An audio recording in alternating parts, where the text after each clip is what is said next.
welcome to the stage Cody Sheehy, Bob Rubin, and Terry Kennedy.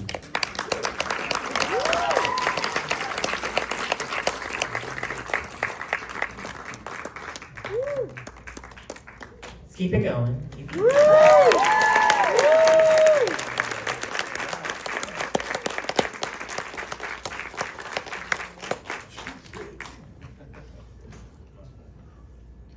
You can grab a seat if you'd like, unless you want to stand. It's a beautiful film. I first saw it with a dog I was taking care of, and I'm like looking back and forth between how much you care about Lily, and I'm looking at this dog, and I'm just like trying to keep it together. Just so everybody knows, we are going to try to have time for audience questions.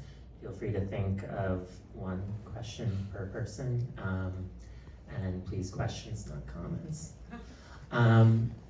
How did you two first get introduced, or how did you first hear about Terry's work? So my name is Cody, and Terry and I met about 10 years ago. So I actually live on a sailboat too with my wife, and I have a little 3-year-old son, and we were anchored in this beautiful place in Mexico, and every day I noticed Terry and his wonderful wife Dawn were getting in their dinghy and going straight out into the ocean, and I couldn't figure out where they were going, and I got curious. I went over, and we got to be friends and started diving, and that relationship lasted for several years, and I kept hearing stories about Willie and all these other amazing stories. And then one day I saw some of the footage and realized that Terry had filmed everything from the 1980s until now, and it was a huge archive of material, and it was just an amazing film that I just thought the world should see. Do you remember what prompted you to first see the footage? What prompted me to make the film? Yeah. Yeah.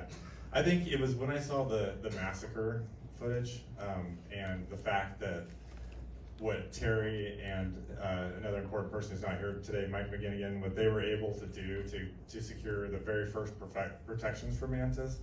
I think I realized like the story is so personal and has so much to teach us about friendship, but also, you know, it's a story of redemption and what someone like Terry can do if given this chance to do it, and that massacre footage leading to the protection of mantis. I think it's just a beautiful connection. So that was the moment. Terry, did you often revisit the footage you had shot over a number of years? How many years were you recording? She wants to know how many years you recorded, and do you watch that footage a lot? Do you often go back and look at it? Yeah. First of all, I hope you'll put up with my macho image went out the door, thanks to Cody. So if I lose it, I hope you'll put up with it. Been diving out at San Benedicto for 19 to 20 years. The Sea of Cortez started to lose its favor with me, too much overfishing, and I decided to seek new areas. Got out to San Benedicto, and boy, it's like a different planet. I don't know how many of you, I can't even see you out there, but I hope there's enough divers out there anyway. The diving was phenomenal, world class. And I dove all over the Far East when I was in the service, the Philippines, Okinawa, actually, you name it. Diving is my life. My hearing is going. I've been diving that long. Got one bad knee due to getting bent once, but all of that goes away once I go below the surface. And I found out a long time ago, that's my life. I'm very comfortable down there, 200, 230, doesn't much matter. I've got a lot of Marine friends, obviously the manta rays, Willie Wow being my favorite. I fell in love with him when I first met him. And boy, I could go on and on and on, but Cody pretty much said it all. Boy, I'll tell you, if you set the little bit of me aside and look at the documentary, I was knocked back something fierce. It's the best documentary I've ever seen. Guy's quite a professional in my mind. And fortunately,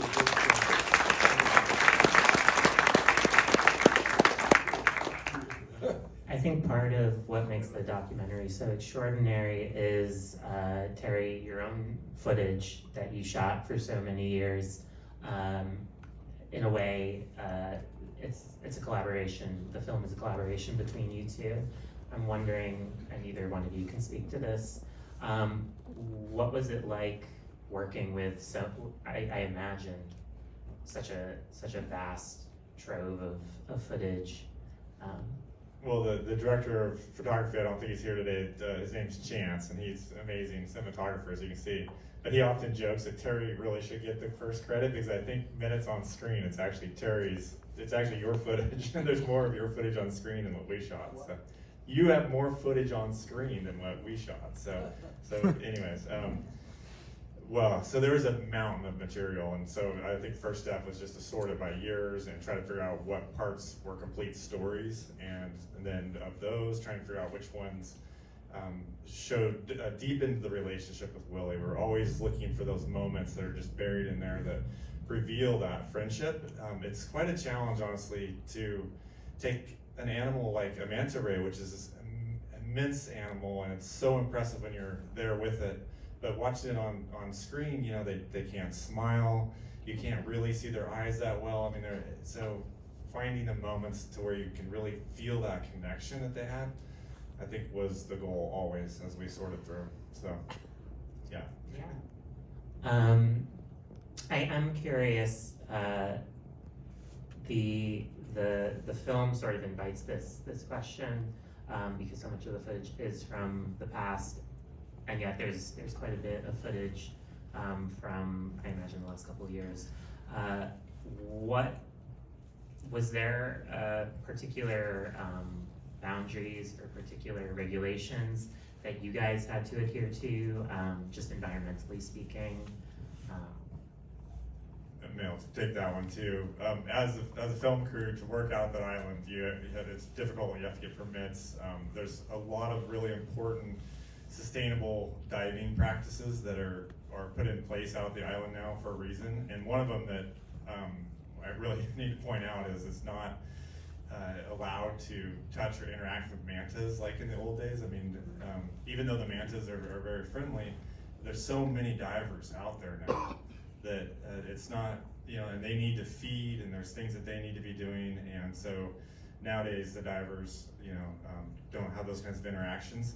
But even more importantly, something that we notice is the amount of boat traffic, and the mantas like to be at the surface. And we, you know, saw one hit by a boat. That was Chevy that got hit, and Chevy came over to show us his back after it happened. And when I was in Puerto Vallarta, you know, earlier this year, they're coming there and they're really getting hit by boats there. And so I think the next step that I would like to put some of my focus on is just really trying to understand how we can have boats and mantas exist in the same ocean, you know, because people want to dive with them. If the tourists aren't there, the fishermen are going to come back. The tourism provides this amazing economic resource. That's why the Mexican government wants to keep it protected. It's really important that tourists do come. We just need to find a good balance for sustainable tourism, and I think that's what we're trying to do. And I hope the film, you know, moves things that direction. So. We have time for a couple of audience questions. Unfortunately, we can't pass the mic around, so just raise your hand. You're the first one I saw. Did anything ever happen with those guys that, you know, massacred the Chevy? And I mean, after they had notified people, were they able to catch the people on that boat and do anything with them, or no? They just got away with it that day?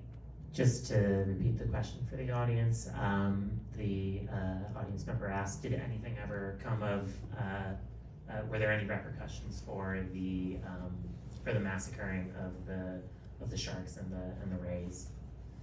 We hired researchers and searched through all the archives in Mexico. We contacted the Mexican Navy, we contacted the Mexican authorities, and we could never definitively prove that they were fined or imprisoned, although some of the stories that you heard at the time, Terry, were that they were fined and one of the boats was taken away, but I can't verify that. So I don't know from a factual point of view. We never found any And a records. slap on our wrist if it was just that, anyway, nothing. It may have been nothing that ever happened to them. Yeah. Right over here. I'm curious at a time now when science is under attack, conservation is under attack, what do you see as the role for the average citizen, the average individual, to give back to science, to play their part for conservation? Do you want to take that one, Bob? No, I'm not sure. Hi, and thanks for the question, and thanks to all of you for coming. We're sharing a set of ideas that are not very scientific. We're sharing kind of a love for a group of animals that I feel from my heart instead of my brain. And I've done a little bit by tying some of my ideas from my heart into my brain for publishing scientific articles. But the thing about mantas is they're so uniquely different that it makes us think about a number of things, including how to handle emotional ideas and translate them into really sound science. And I'm trying, but I can tell you just a couple of quick things, and I'm not sure I'm answering your question very well. I'm happy to answer those questions, but I want to mention just one or two quick unique things about mantas that have surprised me, and I think will surprise lots of folks as well. In addition to their very large size, which is quite different from their forerunners that have been on the bottom for 200 million years, and they're fairly recent. They've only appeared on Earth in the last million years, and their large size, of course, is an adaptation to living in the open water. But one of the things we also see in them is they have really large brains, and so in us, we have a brain that is about 7.2 times larger than you'd expect for our body sizes. But mantas have a brain that's about 5 times larger than you'd expect for their body mass. Your dog, your pet dog, has a brain that's 1, meaning it's exactly what you'd expect for an animal of that size. And it's not to say your dog is dumb. It's just to say that that's the way it goes out there. But this very large brain that you see in mantas is structurally very much like yours, which sharks' brains, for the most part, aren't. And it begs the question in part of why and what does that mean. In addition to having a very large brain that's somewhat like yours, they heat it, so they're cold fish. They're cold. They're the same temperature as the water, but this one part of their body, the brain, is heated. And it's a long story about how they heat it, but they heat it with blood, which comes from muscles and so on. And so the body temperature is seawater temperature, but their brain is elevated. We don't know exactly how much, but maybe close to ours. And so it begs the question of why. What's in a design like that? And where does it lead us? And what should we know? Did somebody give that brain to an animal like this, like they did to us? Are these animals capable of consciousness that we don't yet understand? I hope that, because I love them like my own. But I hope that in the near future, young people that are in this audience and young people that I see every day in the university will take up this banner and not only learn more about these animals, but change the image. And now you've seen them, and they're weird, they're really different, but they're magnificent.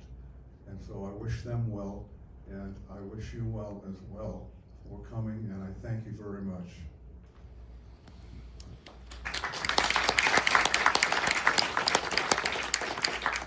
I would just like to add, if you go to thelastdivefilm.com, we have a whole impact section, and in that section, individuals can search through all the things that are going on around manta rays and find we've listed out many ways to take action. You can support manta research, it's critically underfunded. You can support veterans there and get veterans that have PTSD scuba certified into the water, and then they are then being trained to do conservation work. So we're really hoping everyone finds something on there that they can do. So thelastdivefilm.com is a good place to take a look. And that's a perfect way to end our Q&A. Thank you all for coming. Let's give one more round of applause.